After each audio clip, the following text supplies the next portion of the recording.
নোৱাৰে জীৱই অমিতৰ স্পৰ্শহে কৰিব পাৰে অমিতটো স্পৰ্শক আৰু পান কৰাৰ মাজত পাৰ্থক্য আছে জীৱই কিয় অমিত স্পৰ্শ কৰিব পাৰে যদি নৰ ৰূপেৰে জন্ম ললে অমিত স্পৰ্শ হ'ব বা যদি কীট পতংগ হৈ জন্ম লৈ দিলা পাৰিব জানো নোৱাৰিব সেইটো কাৰণে জীৱৰ অমিত স্পৰ্শ হয় কিন্তু আত্মাৰ দ্বাৰা অমিত পান হয় সেইটো কাৰণে অষ্টম স্কন্ধত অমৃত মন্থনত গোটেই বস্তুখিনি পুনৰ দেখাব লগা হ'ল কাক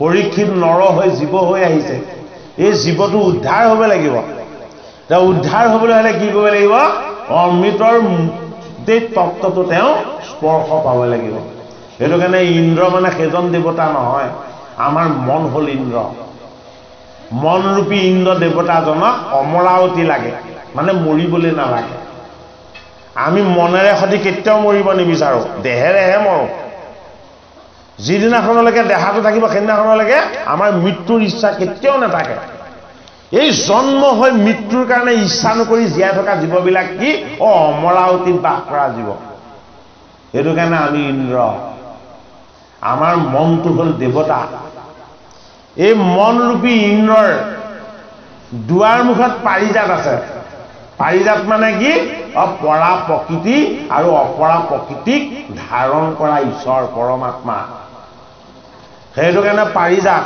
পৰা আৰু অপৰা দুইটাৰে মালিক কি ৰূপত আছে ভকত ৰূপত আছে সেৱক ৰূপত আছে সেইটো কাৰণে পাৰিজাতৰ তত্ত্বটো বৰ জটিল এই পাৰিজাত কাক দিয়া হৈছিলে এই পাৰিজাত দিয়া হৈছিলে সত্যভামাক কাৰবা হৰণ কৰি আনি দিলে ইন্দ্ৰৰ পৰা হৰণ কৰি আনি দিলে ইন্দ্ৰ কি আমি আগতেও কৈছো ইন্দ্ৰ আমাৰ মন ইন্দ্ৰিয় এই মন ইন্দ্ৰিয় বা হৰণ কৰিব লাগিব কি পাৰিজাত মানে কি পাৰিজাত মানে পৰা প্ৰকৃতি তত্ত্ব পৰা প্ৰকৃতি তত্ত্বটো কি জীৱ এই জীৱৰ তত্ত্বত কি আছে এই জীৱৰ তত্ত্বত ভ্ৰম আছে কি ভ্ৰম আছে মৃত্যুৰ ভয় আছে ক্ষুধা আছে তৃষ্ণা আছে আৰু পীড়া আছে সেইটো কাৰণে এই ক্ষুধা তৃষ্ণা আৰু পীড়া এই তিনিটাৰ পৰা যি মুক্ত কৰিব পাৰে সেয়া কি সেয়া হ'ল পাৰিজাত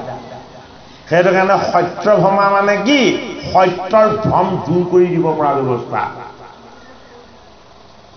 কাৰ কন্যা আছিলে সত্যভমা সত্যাজিতৰ কন্যা আছিলে সত্যক কোনেও জিনিব নোৱাৰে সত্য সদায় সত্য অজেয় সত্যক জিনিব পৰা নাযায় সত্যক মানিব পৰা যায় আৰু পালন কৰিব পৰা যায় সেইটো কাৰণে সত্যৰ ভ্ৰমটো যাৰ লগত আছিলে সেয়া সত্যভামা সত্য হ'ল কি সত্য সূৰ্য নহয় সত্য সমন্তক মণি নহয় সত্য তেওঁৰ পিতৃও নহয় সত্য কোন সত্য হ'ল ঈশ্বৰ এইটো কাৰণে সত্যাজিতৰ কন্যা সত্যভামাই মনে প্ৰাণেৰে সৈতে ভগৱান কৃষ্ণক স্বামী ৰূপেৰে বুজিছিল কিয় কৃষ্ণক স্বামী ৰূপেৰে বুজিছিলে সত্যভামাই মুখে মুখে শুনিছিলে বোলে এটি অবুধ শিশুৱে পুতনা ৰাক্ষসীক বধ কৰিছে এটি সাধাৰণ শিশুৱে অঘাসুৰ নামৰ এটা অসুৰক বধ কৰিছে হয়নে আৰু এটি সাধাৰণ শিশুৱে কি কৰিছে বোলে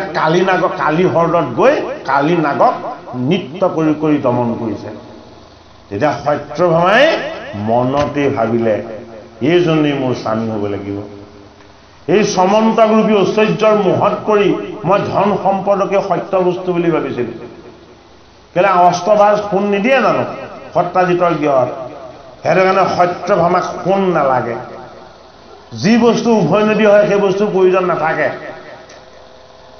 যিটো বস্তু দুৰ্লভ সেইটোহে প্ৰয়োজন থাকে গতিকে সত্যাজিতৰ গৃহত দুৰ্লভ বস্তু কি আছিলে দুৰ্লভ বস্তু হ'ল কৃষ্ণ সেইটো কাৰণে সত্যভামাই কি কৰিলে যে যিটো বস্তু আটাইতকৈ জটিল কোনেও পাব নোৱাৰে কাৰো নহয় মোক তেনেকুৱা এটা বস্তু লাগিব স্বামী হিচাপে সেইটো কাৰণে কি কৰিলে মনে প্ৰাণে এই যে অসুৰক বধ কৰিছে ৰাক্ষসক বধ কৰিছে সেইজন দেৱতাকে তেওঁ স্বামী হিচাপে বুজিলে আৰু শেষত কি কৰিব লগা হ'ল সমন্তক ৰূপী মণি বিচাৰোঁতেও নিদিলে পাছত আকৌ কন্যাৰ লগত যৌতুক হিচাপে দিব লগা হ'ল বৰ ৰহস্য তত্ত্ব সেইটো কাৰণে ভাগৱত হ'ল অমৃত ইয়াত অমৃতৰ সন্ধান দিয়া হৈছে এই বাসুকী নাগ হ'ল আমাৰ আয়ু ৰেখাডাল বৰ্তি আছে দেহৰ লগত সেইটো কাৰণে দেহ কি গুণময় দেহত এখন মুখ থাকে এই মুখখনেৰে অন্নও পান কৰা হয় ঈশ্বৰকো উপাসনা কৰা হয় আৰু কাবাক বেয়া বাক্যও প্ৰয়োগ কৰা হয় ই বহুত কাৰ্য সাধন কৰি থাকে হয়নে এইটো কাৰণে এই মুখৰ পৰা কি ওলায় জলুকা হুলুকে কালকুট ওলায় এই কালকুটে ভয় খুৱাই আমাৰ কাক এই দৈত্য সোপা দৈত্য ক'ত আছে দৈত্য আমাৰ লগতে বহি আছে বল আৰু বীৰ্য হ'ল বলিৰায় বল বীৰ্যৰ দৈত্যজন হ'ল বলিৰায় কেৱল ময়েই পাৰোঁ বেলেগে নোৱাৰে হয়নে 99টা যজ্ঞ পাতিছে কিয় স্বৰ্গখন এটা পাৰ্মানেণ্ট হয় এতিয়া ভগৱান বিষ্ণুৱে গৈ বামন ৰূপত বুজাই দিলে বোলে কি যেতিয়ালৈকে মোক দান নিদিবা তেতিয়ালৈকে যজ্ঞ যিমান কৰা একো লাভ নাই দান দিলে নহ'ব আকৌ দান মই ল'বও লাগিব হয়নে নহয় দান তেওঁ কোনটো সময়ত দান বিচাৰি গৈছে যিটো সময়ত দান বন্ধ হয় সেইটো সময়ত তেওঁ দান বিচাৰি গৈছে সন্ধ্যা সময়ত কাকো দান দিয়া নহয় বামন সেইটো সময়ত গৈছে কিয় সেইটো সময়ত গৈছে যে মোৰ দানটো বেলেগৰ লগত নিমিলে তেওঁ দিয়া দানটো বেলেগৰ লগত নিমিলে আপোন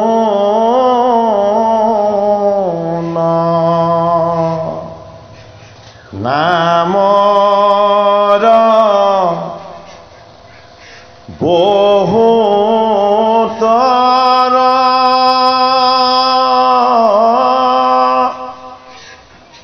কৰি নিজ সৰ্ব শক্তি দিয়া কালৰ নিয়ম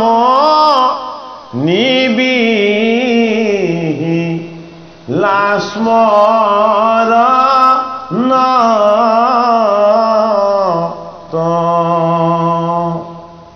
এটা দৃহিতব কৃপা হৰি মোহৰ দ্ৰুদৈব দেখা কিনো অনুৰাগ প্ৰভু নভৈল তজো নাম অনুৰাগ প্ৰভু নভৈল তজো নাম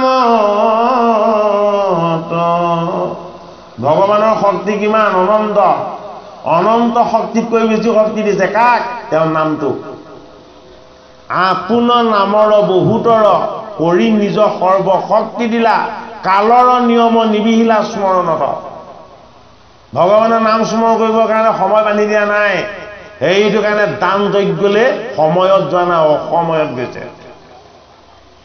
কিয় অসময়ত গৈছে বামন প্ৰভু গুণময় ঈশ্বৰ নহয় বামনৰ নামটোৱেই শ্ৰেষ্ঠ বামনৰ নাম উৰুক্ৰম কপট বামন বটু বামন হয়নে বাওনা হয়নে নহয় ইমানবিলাক তেওঁৰ নাম আছে এই নামটোকে তেওঁ অলংকাৰ আৰু শক্তি কৰি তেওঁ সকলোকে বুজাবলৈ গৈছে বোলে কি মোৰ কাইটো ক্ষুদ্ৰ নামটো নিৰ্গুণ বস্তু আকাৰত তাৰ একো নাই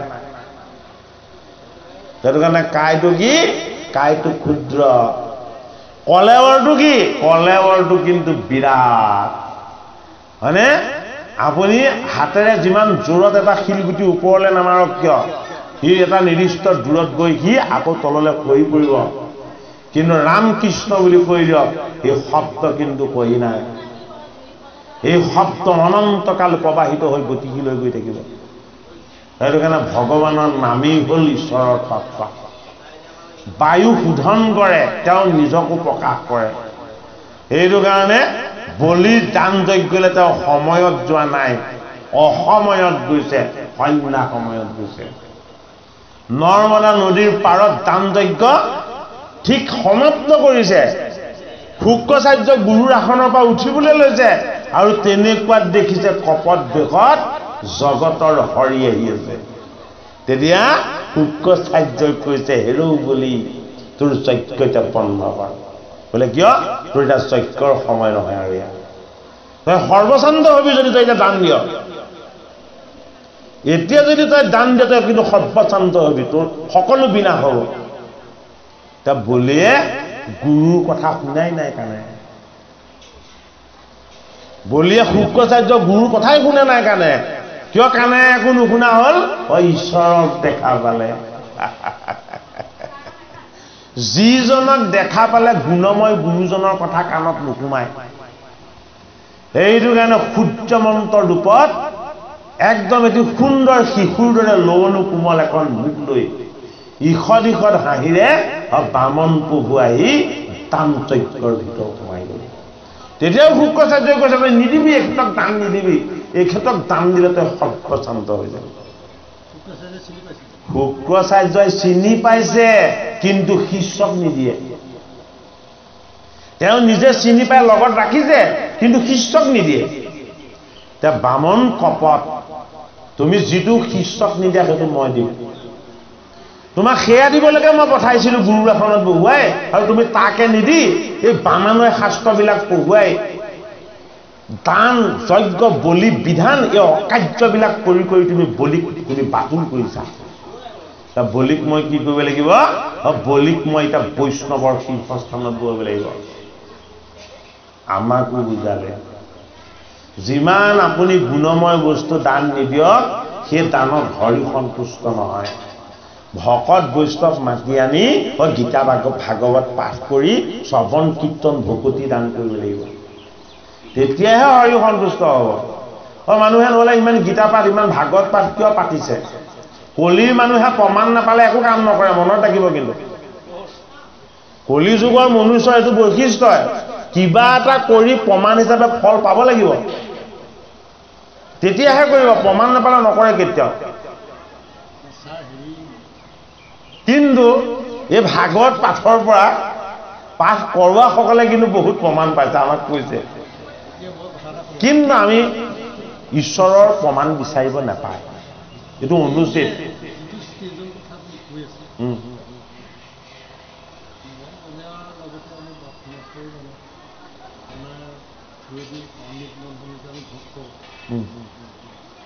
শুক্ৰাচাৰ্য ইয়াৰ আগমুহূৰ্তত বলিৰ যি কৃষ্ণ ভগৱন্তৰ সংযোগ যিটো সেই আগৰ পৰ্যায়ত শুক্ৰাচাৰ্যৰ যি চকু কণা বুলি আমি জানো বামন প্ৰভুৱে খোজ মাৰি দিলে। সেইখন মানে আপুনি এৰি দিব বুলি মই দহাৰিছোঁ। বামন প্ৰভুৱে তেওঁ চকুটো কিয় ফুটাই দিলে, হয়নে? আৰে আমি এনেও ভিতৰত আছো, আমি এনেও কণা, আমাৰ চকু এনেও নাই, হয়নে বাৰু? আমি এনেও কণা, আমি শুক্ৰাচাৰ্যই, হয়নে নহয়? আমি কেৱল শক্তি আৰু সামৰ্থ্যটো বঢ়াব বিচাৰোঁ। শক্তি আৰু সামৰ্থ্যৰ কাৰণে আমাক এটা চকু দিছে, অনন্ত শকতি আৰু শক্তিৰ সীমাহীন তত্ত্বটো চাবৰ কাৰণে আমাক এটা চকু দিছে। যিটো চকুৰে ঈশ্বৰক দেখা যায়, ঈশ্বৰক পোৱা যায়, সেইটো চকু শুক্ৰাচাৰ্যৰ লগত আছিলে, কিন্তু সেইটো তেওঁক খুলি দিয়া নাই। সেইটো কাৰণে বামনে কি কৰিলে? তই বলিক নিৰ্গুণ ঈশ্বৰক দেখুৱাব লাগিছিল, তই এইবোৰ গুণময় কামবিলাক তই কিয় অকাৰ্য কৰাই আছ? যিবিলাক পাপ তই কৰিছিলি সেই চকুটোকে ফুটাই দিওঁ বুলি ফুটাই দিলে। তাৰ পাছত শুক্ৰাচাৰ্য মুখ্য সাধন হৈ গ'ল। বোলে কিয়? মোৰ বন্ধনকাৰী বৃত্তিবিলাকক তুমি বিনাশ কৰি দিলা। চকুটো ফুটাই দিয়া নাই, চকু দুই প্ৰকাৰৰ, এই দুটা পাথৰৰ চকু, ইয়াত চশমা দৰকাৰ হয়, হয়নে? এটা হ'ল জ্ঞান দৃষ্টি, এটা হ'ল ভক্তি দৃষ্টি। জ্ঞান দৃষ্টি আৰু ভক্তি দৃষ্টি একলগ হৈ যায় এদিন। যিদিনাখন জ্ঞান আৰু ভক্তি এক হ'ব, সেইদিনাখন শুক্ৰাচাৰ্যৰ সেই চকুটো অন্ধ হ'ব। ভগৱত প্ৰাপ্তি হ'ব। তাৰ পাছত প্ৰহ্লাদক শিক্ষা কোনে দিছিলে? প্ৰহ্লাদক শিক্ষা সন্দামকৰ কাৰ পুত্ৰ আছিলে? শুক্ৰাচাৰ্যৰ পুত্ৰ। নহয়, সন্ধ আৰু অমৰ্ক। সন্ধ আৰু অমৰ্ক সেইটো তত্ত্বৰূপে। সন্ধ মানে ষাঁড় গৰু, অমৰ্ক মানে মেকুৰী। ষাঁড় মানে শাৰীৰিক শক্তি, মেকুৰী মানে কি মোহ আৰু মায়াৰ বন্ধন। এই দুটা বস্তু একেলগে বামানয় বুলি কোৱা হয়। সেইটো কাৰণে সেই দুজনে বামানয় শিক্ষা দিয়ে। বামানয় শিক্ষা মানে কি? ঋণংকিতা ঘিতং পিবেত যাৱৎ জীৱন চতম বাবে, সেইটো বামানয় শিক্ষা। হয়নে? ঈশ্বৰ শিক্ষাটো কি? ঈশ্বৰ শিক্ষাটো বলিক দিলে। বোলে কি ইমান সোপা বস্তু মোক নেলাগে, বোলে কি মোৰ নিজৰ পদে 3 পদ লাগিব। বামনে তেওঁ নিজৰ পদেহে 3 পদ বিচাৰিছে, বলিৰ পদে জুখিবলগীয়া নাই। কিন্তু মই নিজে জুখি লওঁ। কিয় তেওঁ নিজে জুখি ল'ব? তেওঁৰ জোখটো তেওঁহে জানে। আমি তেওঁৰ জোখ আৰু হিচাপটো নেজানো। আমি কি দেখিছিলো? তেওঁক ইমানখন 1.5 ফুটীয়া ক্ষুদ্ৰ বামন দেখিছিলো। হয় নে নহয়? যেতিয়াই প্ৰথম পদটো লৈ ল'লে কি হৈ গ'ল? গোটেই পৃথিৱীতে তেওঁ পদটোৱে ঢাক খাই গ'ল। দেখিছিলো ইমানখন পদটোৱে যে গোটেই পৃথিৱী ঢাক খালে। দ্বিতীয় পদটো স্বৰ্গত দিলে, স্বৰ্গটো নধৰা হ'ল। তৃতীয় পদ দিবলৈ স্থানেই নাপালে। হয়নে বাৰু? ভগৱন্ত প্ৰভু ক্ষুদ্ৰ ৰূপত সৰ্বত্ৰ বিৰাজমান, বিৰাট ৰূপত ভগৱন্ত হলি ব্ৰহ্মাণ্ড। এই ব্ৰহ্মাণ্ডত তেওঁৰ ব্যতিৰেকে কাৰো একো স্থান নাই। যত জীৱ আছে সকলো জীৱতে তেওঁ শিৱৰূপেৰে আত্মা ঈশ্বৰ হৈ বহি আছে। যত জড় আছে জড়বিলাকৰ মাজত তেওঁ কি হৈ আছে? জড়বিলাকৰ মাজত ভূত হৈ তেওঁ বাস কৰি আছে। সেইটো কাৰণে বৈকুণ্ঠৰ কল্পতৰু ভাগৱত শাস্ত্ৰত অমৃত মন্থন। অমৃত মন্থন মানে কি? আত্মা আৰু ঈশ্বৰৰ তত্ত্বৰ মন্থন। আত্মা আৰু ঈশ্বৰৰ তত্ত্ব মন্থন হ'বলৈ দুটা বস্তু একগোট কৰিব লাগিব। এটা হ'ল আমাৰ দেহৰ বল, অন্যটো হ'ল আমাৰ মনৰ বল। সেইটো কাৰণে কায় বাক্য মন এক কৰি ঈশ্বৰক বুজিবলৈ কৈছে। কায় মানে দেহ, বাক্য মানে ব্ৰহ্মময় ঈশ্বৰৰ শক্তি। মন কি? মন হ'ল দুৰ্যেয়, চঞ্চল আৰু বেন ৰজা। ঋষিৰ কথাও নামানে, নিজৰ কথাও নামানে। সেইটো কাৰণে ভাগৱতৰ 4ৰ্থ স্কন্ধত দিছে কি? অংগৰ কাহিনী, বেনৰ কাহিনী। এই যে আমাৰ মনটোক আমি অধীন কৰি ৰাখিব নোৱাৰো, এইটো বেন ৰজাৰ তত্ত্বৰ যোগেদি ভাগৱতৰ 4ৰ্থ স্কন্ধত আমাক বুজাইছে। অমৃত মন্থন কোনে কৰিছে? ভগৱন্ত বিষ্ণুৱে কৰি আছে। কাৰ দ্বাৰা কৰাইছে? তেওঁ সমস্তখিনি নিজেই কৰে, কিন্তু তেওঁ নিজে কৰিলেও ভকতৰ দ্বাৰা কৰা। তেতিয়াহে জগত শুদ্ধ হ'ব, জীৱ শুদ্ধিৰ ব্যৱস্থা হ'ব। সেইটো কাৰণে কাৰ যোগেদি অমৃত মন্থন কৰাইছে? দেৱতা আৰু অসুৰ 2 কুলক এক কৰিছে। এই 2 কুলক আমি এক কৰিব পাৰিব লাগিব। দেহৰ বৃত্তিবিলাকক ঈশ্বৰীয় বৃত্তিলৈ নিব লাগিব, মনৰ মায়াময় বৃত্তিবিলাকক ভগৱত বৃত্তিলৈ নিব লাগিব। সেইটো কাৰণে কি? অমৃত মন্থনত এতিয়া কোন ওলালে? ধনন্দৰী ওলালে। ঈশ্বৰৰ ধন কি? ঈশ্বৰৰ ধন দিলে বাঢ়ে। ঈশ্বৰৰ ধন কি? ঈশ্বৰৰ ধন হ'ল অষ্ট ঐশ্বৰ্য। ঈশ্বৰৰ ঐশ্বৰ্য যিমানে দিয়া যায় সিমানে বাঢ়ি যায়। ঐশ্বৰ্যৰ ভঁৰালৰ তেওঁ বৈশিষ্ট্যই বেলেগ। যিমান দিবা সিমান বাঢ়িব, যিমান বিলাবা সিমানে কি হ'ব? সিমানে সি আকৌ নব্য নতুন হ'ব। যি ধন দিলে অন্ত নহয়, যি ধন দিলে বাঢ়ি যায় আৰু তাৰ মহিমাও চৰি যায়, তেনেকুৱা ধনৰ ঐশ্বৰ্যমণ্ডিত অমৃতৰ ঘট যিজনে হাতত ধাৰণ কৰি আনিছে, সেইজন কি? সিজন হ'ল ধনন্দৰী। সেইকাৰণে ধনন্দৰী কোন? ধনন্দৰী ভগৱান বিষ্ণু নিজেই। অমৃত বিতৰণৰ সময়ত ভগৱান বিষ্ণুৱে কপট নাৰী ৰূপ ল'ব। অমৃত আনিবৰ সময়ত তেওঁ ঈশ্বৰ ৰূপ। অনা কামটো কোনে কৰিছে? অনা কামটো ঈশ্বৰে কৰিছে। এতিয়া বিলোৱা কামটো কোনে কৰিব বিলোৱা কামটো ঈশ্বৰে কৰিব কিন্তু পুৰুষ হৈ নকৰে বিলোৱা কামটো কি হৈ কৰিব নাৰী হৈ কৰিব স্ত্ৰী হৈ কৰিব এইটো কাৰণে হয় আমি যত যিমান জীৱ আছো সব নাৰীহে পুৰুষ নহয় আমি কি আমি প্ৰত্যেকে প্ৰকৃতিক লক্ষ্মী নাৰী ইত্যাদি উপাধিৰে বুজোৱা হয় এইটো কাৰণে এতিয়া ভগৱন্ত প্ৰভুৱে দিব্য ৰূপ ধাৰণ কৰি অমৃতৰ ঘৰটো আনিলে আৰু দেৱতাৰ হাতত নপৰিল কাৰ হাতত পৰিলে দৈত্যৰ হাতত পৰি গ'ল এই দৈত্য হ'ল আমাৰ গুণময় দেহটো দেহেৰে নধৰালৈকে মনেৰে যিমান নধৰক সি কেতিয়াও স্পৰ্শ নহ'ব সেইটো কাৰণে কায়িকভাৱে স্পৰ্শ কৰিবলৈ হ'লে দেহটোৰ আশ্ৰয় ল'ব লাগিব সেইটো কাৰণে প্ৰথম দৈত্যই পালে এতিয়া দৈত্যৰ পৰা অমৃতৰ পাত্ৰটো কালে নিব লাগিব দেৱতালে নিব লাগিব দেহেৰে স্পৰ্শ হ'ব পাণ কিহেৰে কৰিব লাগিব পাণ মনেৰে কৰিব লাগিব আত্মাৰে কৰিব লাগিব পৰমাত্মাৰ তত্ত্বত লীন যাব লাগিব এইটো কাৰণে অমৃত বিতৰণৰ সময়ত জগতৰ হৰিয়ে এবাৰ কি ৰূপ ল'ব কপট যুৱতী বেশে মোহিনন্ত শিশিকেশে ঠিক আছে বহুত সময় ব্যাখ্যা কৰিলোঁ এটা পুনৰ আকৌ পাঠ কৰি লওঁ অকণমান এ বেশে আমাৰ হবে ভৈলয় আশাছে দ ও হাদব বিধু কিনো দিলাহি দিখে ন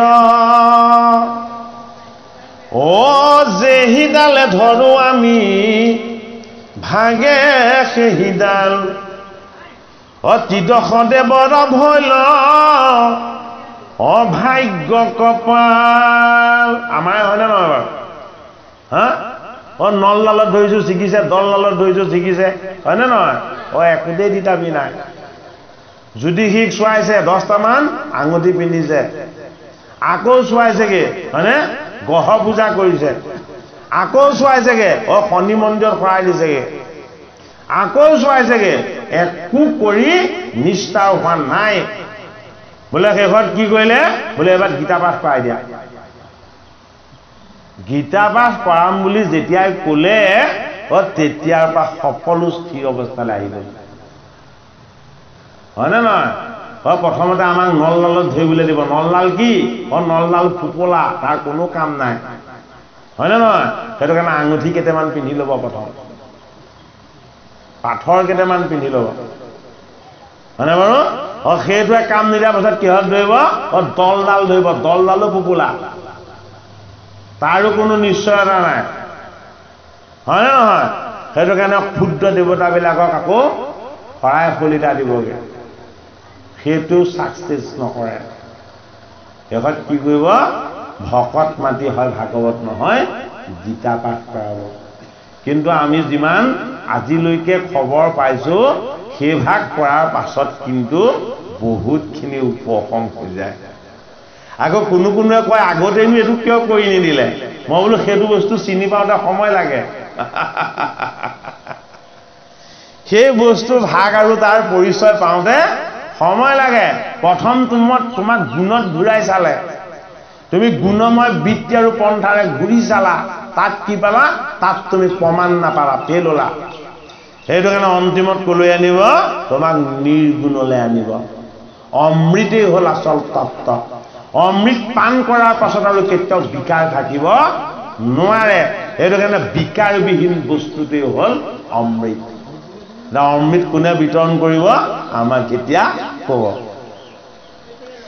এই স্বভাৱতে দানৱক অনাতে আমি বলে হে আৰু অমৃতক পাইলে অসুৰ নিষ্ফলে হে কত নুফুৰিবি পৃথিৱীত ভিক্ষা মাগি হয় উপজিলো আমি এহি নিকাৰক লাগি আৰু বা কতনো আছৈ আমাৰ ললাত এ তোমাকে লুকাও বসু মতি মেলা ফাট এ কৈত আছাই আবে প্ৰাণ প্ৰভু দামোদৰ তোমাৰে সে বোলে আমি মথিলো সাগৰ তীদসে অমৃত পাইবা বুলিলা সাদৰে আমাৰে সে কৰ্ম মহন তৰু বাক্যলৰে অনাথৰ নাথ ভূ কৰা পৰিত্ৰাণ তোমাৰ চৰণে বিনে গতি নাহিয়ান আপদৰ বান্ধৱ তুমি পিতা মাতা তোমাৰে সে আয়ু জীবু অযতে কদেৱতা বিপাংকে পৰিলো কৃষ্ণ কৰিও মুকুতি এহি বুলি কান্দি আকৌ ৰন্ত দেৱে তুতি দেৱতাসকলে অমৃতৰ ঘৰটো যেতিয়া উফুৰিয়াল হৈ গ'ল কান্দিছে কি বুলি হে হৰি তুমি কৃপাময় বুলি শুনিছিলো কি বুলি কান্দিছে হে হৰি তুমি ত্ৰাণকৰ্তা বুলি শুনিছিলো কি বুলি দুখ কৰিছে যে হে হৰি তুমি মহন্ত সকলক তোমাৰ কৃপা কৰা বুলি শুনিছিলো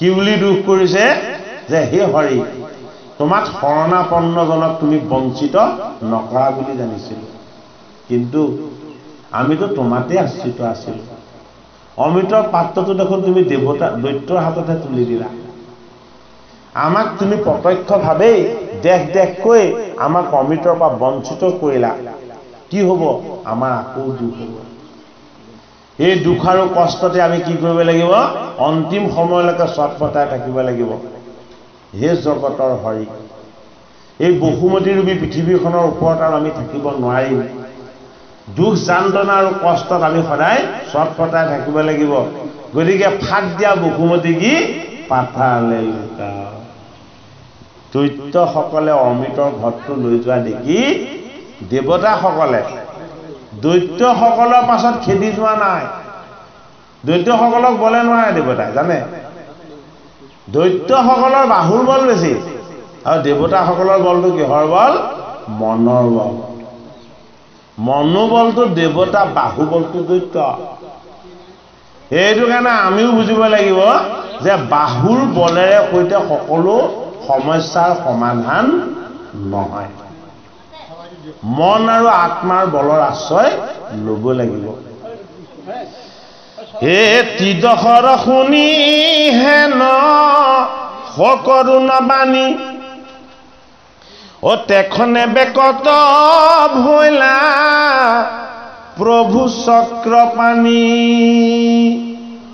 এই দেৱতাসকলৰ এনে কাটৰ বাণী শুনি জগতৰ হৰি চক্ৰপাণী পুনৰ আকৌ প্ৰকট হৈ দিলে এই ভকতৰ দুখ দেখি নসহে হৃদয় অধৰিয়া দেৱক বুলি লন্ত কৃপাময় চাৰি হাত মেলি আফু ৰন্ত লোহা মুচি হেন ঘূৰ বিষাদক ৰাহা কাত পুচি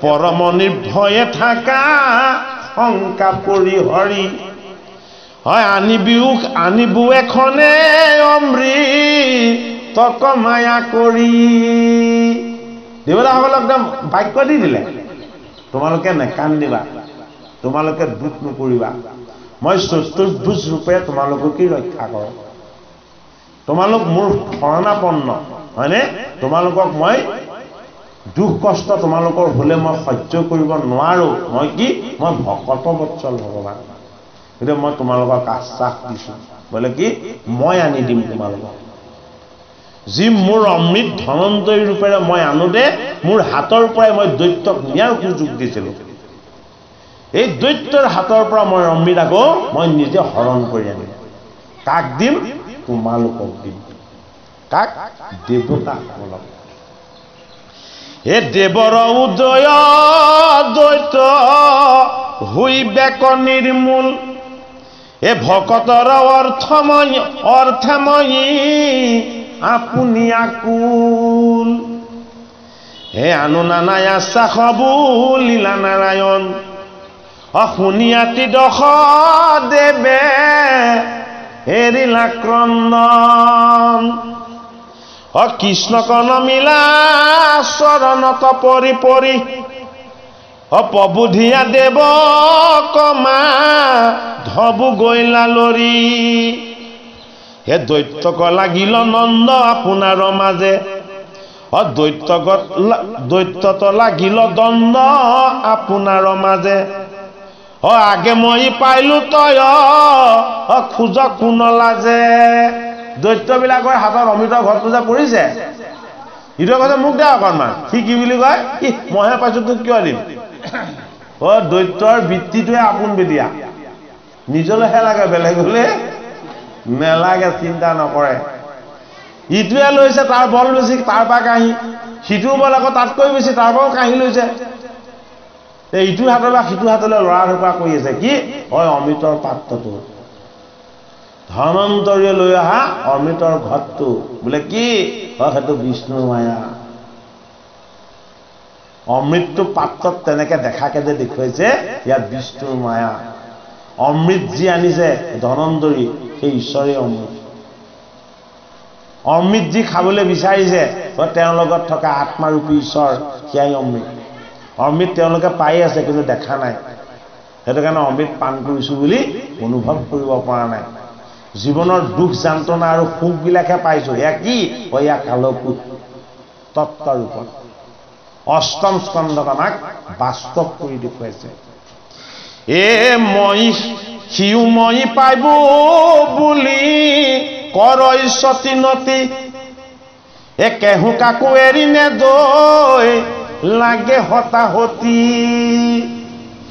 তাহাৰ হাতৰ পৰা কেহু নেই কাহি তাকো দণ্ড কৰৈ কথো দৈত্য আগবাঢ়ি কি হল স্বভাৱটো দেখুৱাইছে দৈত্যৰ স্বভাৱ আৰু দেৱতাৰ আচৰণ ঈশ্বৰৰ তত্ত্ব এই তিনিটা বস্তু একেলগে প্ৰকট হৈছে কেতিয়া অমৃত যেতিয়া ওলাই গ'ল হয় নে নহয় অমৃতৰ অৰ্থ কি অমৃতৰ অৰ্থ হ'ল বিকাৰ মুক্ত য'ত কোনো বিকাৰ থাকিব নোৱাৰে সেয়াই অমৃত পাত্ৰটো পোৱাৰ লগে লগে দেৱতাসকল আৰু দৈত্যসকল দুই কুললৈকে বিকাৰ আহি গ'ল শোকৰ বিকাৰ আহিলে দেৱতাসকলৰ ওচৰলৈ আৰু পোৱাৰ উন্মাদনা আহিলে দৈত্যসকলৰ ওচৰলৈ সেইটো কাৰণে অমৃত কোনেও নাপাব এতিয়া কি হ'ব লাগিব অমৃত পান কৰিবৰ কাৰণে ঈশ্বৰ হৈ যাব পাৰিব লাগিব যেতিয়ালৈকে নিজৰ মাজত থকা ঈশ্বৰজনক চিনি নাপাব সেইজন ঈশ্বৰক অমৃত পান নকৰাব তেতিয়ালৈকে অস্থিৰ হৈ থাকিব সেইটো কাৰণে কি কৰিব লাগিব যিটো জনে কৃষ্ণ কথা বিচাৰে সময়ে মনে অধৈৰ্য ধৰি কনে কথা কয় কৃষ্ণৰ কথা বা কীৰ্তন ইয়া আচল অমৃত ইয়া পান কৰিবলৈ হলে ধৈৰ্য ধৰিব লাগিব অকণমান প্ৰকৃতস্থ হ'ব লাগিব চঞ্চল হলে নহব এই কৃষ্ণৰ অমৃতে পান কৰাইছে অষ্টম স্কন্ধত দেৱতাসকলক দৈত্যসকলক এতিয়া কি কৰিব লাগিব সিহঁতৰ উন্মাদনাটো বঢ়াই দিব লাগিব দৈত্যই অমৃত এনেও পাব নোৱাৰে সিহঁতক অমৃত মন্থন কৰিবলৈ কামতহে লগাব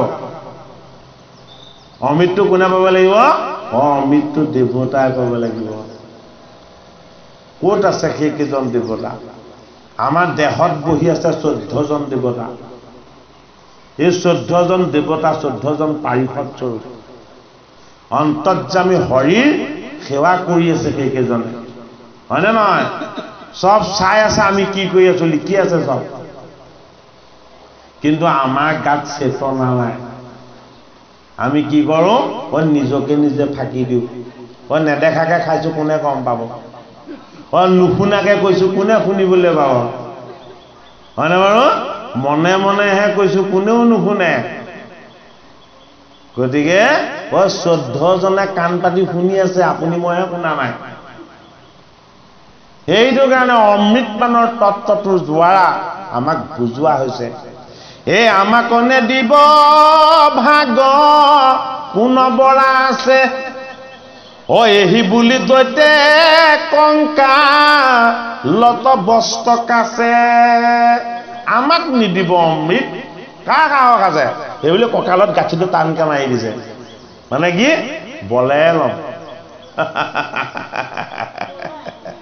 বাহুৰ বলেৰে লম হয়নে নহয় অমৃতটো বাহুবলৰ বস্তু নহয় এই বাহুবলটো কি এই বাহুবলটো বিনাশীল বস্তু এই বাহুৰ বলটো খন্তেকীয়া বস্তু এই বাহুৰ বলৰ দ্বাৰা ঈশ্বৰ প্ৰাপ্ত নহয় বাহুৰ বলটো লাগে কিহৰ কাৰণে ঈশ্বৰক সেৱা কৰিবৰ কাৰণে ঈশ্বৰক পাবৰ কাৰণে বাহুৰ বল নহয় সেৱা কৰিবলৈ তাক প্ৰয়োগ কৰা হে কেহু বোলে কেনে আবে কৰ সমন্যাই ইটো অমৃতটো দেৱ তাৰো আছে দাই এই সাগৰ মথিলো দেৱ দৈত্য সাজু হৈ তা সম্বাক বঞ্চিত খাইবি কোনমুই কত বলৱন্ত দৈত্য সবা কোনিবাৰী অমিত কলৱ কাহি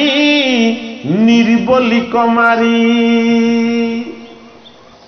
তাক আগ ভেন্তিকতো ধৰে দশ কুৰি লগাৱে কন্দল কিলা কিল হুৰা হুৰি নিজৰ মাজতে চিঞৰ বাখৰ লাগি গৈছে আটাইতকৈ বলৱানজনে আহি নিৰ্বলীজনৰ পৰা আকৌ কাঢ়ি লৈছে সি হাতৰ অমৃতৰ পাত্ৰটো লৈ হাঁহিছে ইয়াক আশা নকৰিবি আৰু অকণমান দুৰ্বল যিসকল দৈত্য তেওঁলোকে কৈছে হেৰ' ইয়াৰ ভাগ দেৱতায়ো পাব লাগিব এইটো কষ্ট কৰিছে তোৰ গাত বল আছে বুলি তই অকলে নলবিচোন দেৱতা সকলোকো দে আমাকো অকণ অকণ দে হয়নে কিন্তু দৈত্যৰ বৃত্তি কি দৈত্যৰ বৃত্তি হ'ল আকুৰি নিজৰ স্বাৰ্থ কেৱল পৰৰ কথা ভাবিবলৈ আহৰি নাই কেহু মৰা মৰিয়াতি কৰে হুলস্থুল আজুৰন্তে প্ৰাণ যায় হুঁয় নিৰ্মূল বৰা বৰা দৈত্যয় অমিতত ভয় লৱাউল সুহৃদ সুদৰ নচা যেন বাউল বাপে পুৱে ধৰা ধৰি কৰৈ আখৰি দেখি মাধৱৰ ভৈল পৰম হৰি বাপেকে পিতেকৰ মাজতে কাজিয়া লাগিছে দৈত্যৰ বাপেকক পিতেকে কি বুলি কৈছে তইনো কেইদিন থাকিবি এইটো খাই কি কৰিবি মই খাওঁ দৈত্যৰ কথা নিজৰ পিতৃক কৈছে তই ইমান দিন জীয়াই থাকিলে আৰু কিয় জীয়াই থাকিবলৈ ইচ্ছা কৰিব লাগিব অমৃত খাই তই এতিয়া মৰিলেও তোৰ ক্ষতি নাই কিন্তু মই সৰু হৈ আছো মই বেছি দিন জীয়াই থাকিব লাগিব গতিকে ময়ে খাওঁ মোৰ কাম ধেৰ আছে এতিয়া ভগৱান বিষ্ণুৱে কি কৰিছে সেই দৃশ্যটো চাই হাঁহিছে হে জীৱ কেনেকে উদ্ধাৰ হবা তোমালোক পুত্ৰই যদি পিতৃক চিনি নাপায় তেতিয়াহ'লে এইসকলক মই অমৰ কৰিলে জগতখন কি হ'ব ভগৱান বিষ্ণুৱে সিদ্ধান্তটো নিজে এতিয়া ল'ব সিজিল দেৱৰ কাৰ্য বুলি শিকে মায়া কৰি তেখনে ধৰিলা নাৰিবে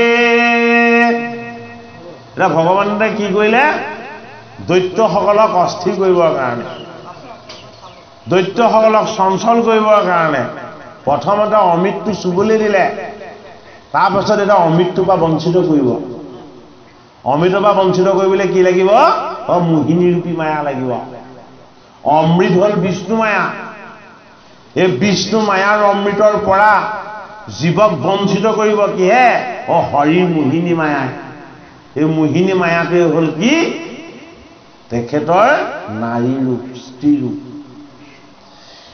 ভৈলা দিব তৰু নিশুৰ সবৰিষৰ নীল উতপলৰ কান্তি শুভে কলেৱৰ বান্ধিলা উচল কৰি খোপাকে সতুলি তাত ৰঞ্জি আছে দিব্য পাৰিজাত ফুলি এ জলমল করই কর্ণে মকর কুণ্ডল এ আর কত অধর বর তুলা বিম্ব ফল এ সুন্দর নাসিকায়াতি দেখি মনোহর এ মুখ কমল কৱাতি দেখি ৰুচিকৰ এ দখন মুকুতাহাৰী মুখে অল্প হাসি এ ভুব সুবলিত চক্ষু কমলৰ পাখি এ সম্পূৰ্ণ চন্দ্ৰমা